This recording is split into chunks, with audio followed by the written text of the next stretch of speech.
Kayeng Kashiri District but Session Judge jongka East Khasi Hills District haka janmiet jongka Kyrwoh teri ulber arja arpusau kala ai jingbet Shipau Sngi yaki bor Pulit ban Tohkit yau ba Tarson lemba bat uba Ebakordor nongplu kibla syakem hak Shipau teri ulber arja arpusau namar gejing suba Donkti ban bu bom hatem yau maulong haka jaka yang ba syndicate ubala betai haka miet jongka khandai teri ulber arja arpusau. Uba Tarson udairu Discipline Secretary jongka Hinyau Trap National Youth Front HNYF balakem yau na Dauki hadin bagi Pulit kila pawan mi yau hadauki Police Station kat bauba Ebakordor ubadai na West Giant Hills District ki Pulit kila ong bakila kem yau na Shillong. Kajing pentip ki Pulit balakem kita gi arngut kalawan mi hadin kat tu kat ne hadin kajing le ikundu ke HNYF ha kajing lamu ba sadan ki blau President bat Kiba haying yau SP ke East Khasi Hills Rituraj Ravi IPS ha ka Kyrwoh teri ulber arja arpusau namar kajing syakem uba Tarson ha kamit baladam kumban sukdo ba ha kamit jongka khandai teri ulber arja arpusau ha ka por kumba Shipau tengi ei ubom balasushna hi ubalatip kumu improvised explosive device IED ula betai ha ka tega jaka balatebi u hakikan ja balong na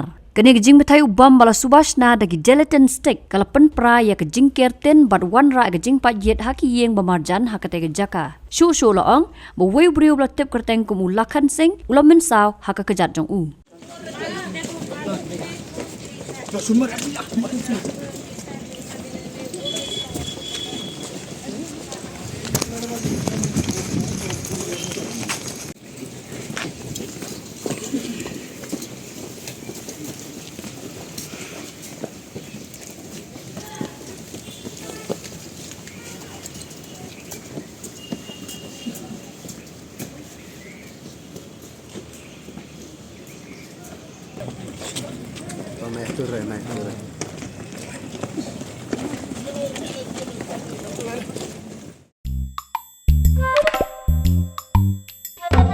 Habatin, pej bahagi ki Shah